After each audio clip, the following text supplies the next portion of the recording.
In today's video, I am going to be breaking down different basketball plays that use the Iverson cut. These are sometimes very simple, or other times they could be very not basic at all. So let's get down, let's check this out. But there are two offenses that you can run this cut off of a lot, and that is the 5-out and horns offense. And down in the description below, if you click the horns link, you can have the opportunity to get a deal on purchasing both the horns and 5-out basketball offense. So definitely go check that out and get those combined because they work very well together also. This first play can be ran as a high 1-4 offense. It can be ran as also a horns offense where you've got two guys in the elbows and two guys down in the corners. Or you can also run this offset where you have one guy along that free throw line extended and the other down in that low corner. It doesn't necessarily matter how you run it. There's multiple ways of setting it up, but it's the exact same play. But really quickly, what is an Iverson cut? An Iverson cut is this. It is when you've gone from one wing or a corner to the other wing across the free throw line, also known as a high cut. But a high cut's a bit different because sometimes a high cut will be more like this. So if we get our guys back onto the court and we can see what this play entails. I'm going to run it offset, but it's the exact same thing. I like running it offset just because it's easier, but it doesn't necessarily matter. You can run it down here. So basically, what you're going to do is have player 2. You can call out his name. It doesn't necessarily always have to be this player. It can also be player 3 as well, coming off of the staggered screen. But player 2 is going to cut across. He's going to use 4 and 5 as a screen, and player 3 is going to clear out to the other side. However, how I like to run it is he goes to the low post instead. There's a reason for this. So player 3 cuts to the post. Player 2 cuts along and uses 4 and 5 as a screen.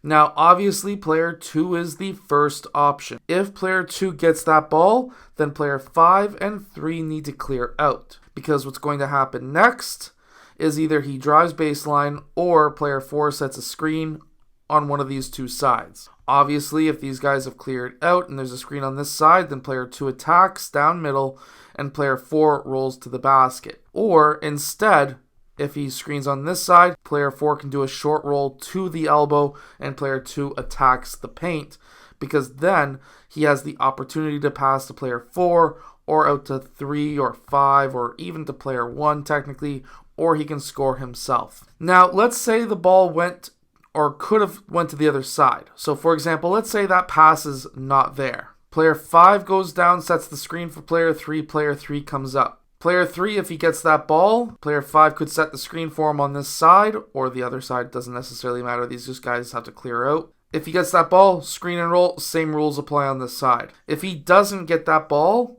then everyone just kind of spaces out and goes to 5-out. Or if player 3 did get that ball, and let's say we could have player 5 clear instead, this could be a secondary option for you to run. Now player 4 uses that or sets that back screen for player 1, and that can be your finish.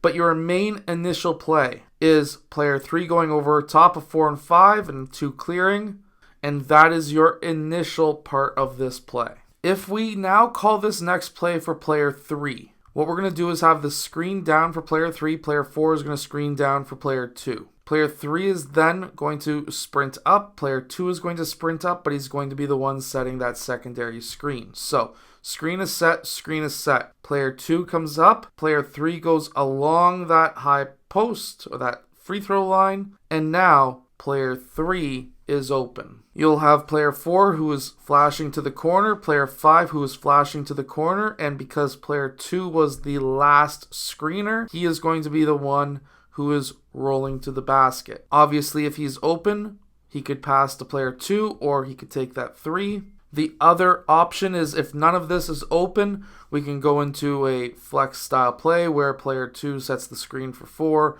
and 3 sets the pin down for player 2. That could be our last final option before we just spread to 5-out. Because what I like to do is have 5-out be my be-all, end-all. Once you're finished a set play, you go into a 5-out motion. Now, if we're in 5-out, can we run Iverson? And the answer is yes. So we can have a pin down for player 2. Player 4 and 3 get in position to screen. Now, 3, 4, and 5 are all screening for player 2. Player 2 uses that screen. He now may be open depending on if anyone switches. There's also slipping, so player 5 could slip. Player 4 could slip.